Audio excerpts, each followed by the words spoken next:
regardez comme ça va tirer vite pour Julia. Elle est déjà à genoux là alors qu'Elvira est en train de skier. Regardez, elle a déjà mis son chargeur. Julia, elle va tirer.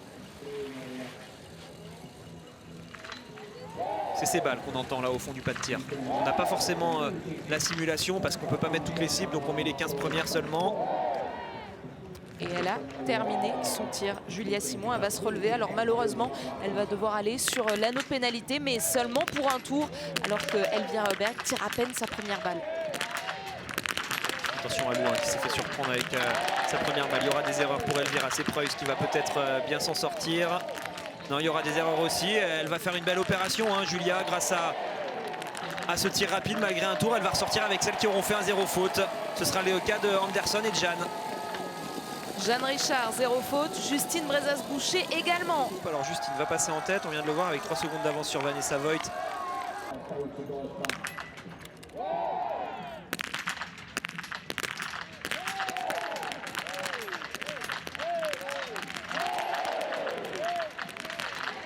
Caroline Knoten ressort avec le plein. Celle qui va être la première. La dernière balle, elle a pris le temps, mais Justine Brezas-Boucher assure ce plein et va pouvoir en ressortir avec les filles qui l'ont réussi également. Elles sont très nombreuses, vous l'avez vu. On a parmi celles-ci Jeanne Richard, la française. Lou également, qui va faire un beau sans faute. Il reste une balle pour Océane. Elle est dedans ou elle n'est pas dedans? Elle est dedans. Bravo les filles, il a été bien géré ce tir. Il n'y a que Julia qui retourne sur la pénalité, malheureusement.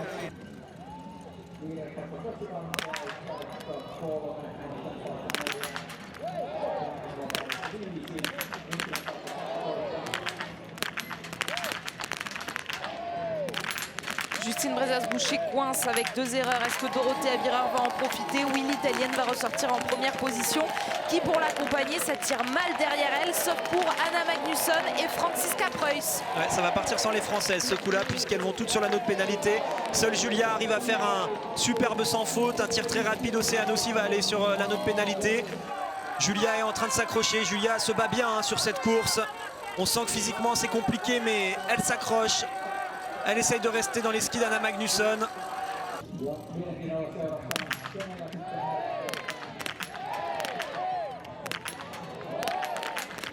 Une première petite porte ouverte par Dorothée Avirard. Elle va aller sur l'anneau de pénalité. Franziska Preuss également. Attention à Julia qui fait un super tir. Simon fait le plein.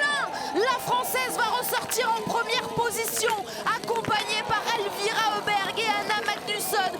Que ça va être dur pour la Française avec la fusée suédoise à ses trousses. Elle peut le faire ce podium, elle est capable de tenir sur peut-être pas les 2 Suédoises, mais ensuite il y a de l'écart. C'est Tannheimer qui va ressortir 4e. Lou Jean Monod va ressortir à son contact. Allez les filles, il va falloir se battre dans ce dernier tour. Ça y est, elle a pris les devants. Elvira Auberg, Julia Simon va avoir du mal à revenir sur la leader du général, à revenir sur ce dossard jaune. Quel début de saison de la part d'Elvira Auberg. À 25 ans, la Suédoise multiplie les podiums. 2e du sprint, 3e de l'individuel. Il lui manquait 7 victoires. Les premiers 90 points inscrits cette saison par Elvira Auberg. La Suédoise fait honneur à ce dossard jaune. Elle le portera à nouveau à Orfilsen.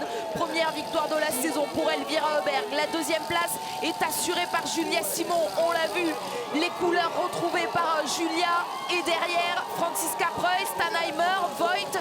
Franziska Preuss semble la mieux armée, oui. C'est bien la plus expérimentée qui termine sur la 3e marche du podium. Dorothée Avirard pour venir terminer 6e devant Anna Magnusson.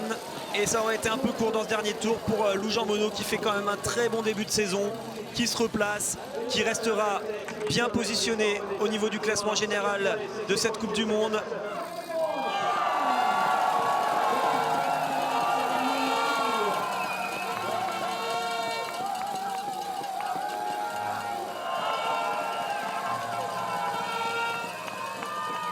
La plus grande offre de sport accessible à tous, disponible sur le site L'Équipe dans l'espace TV.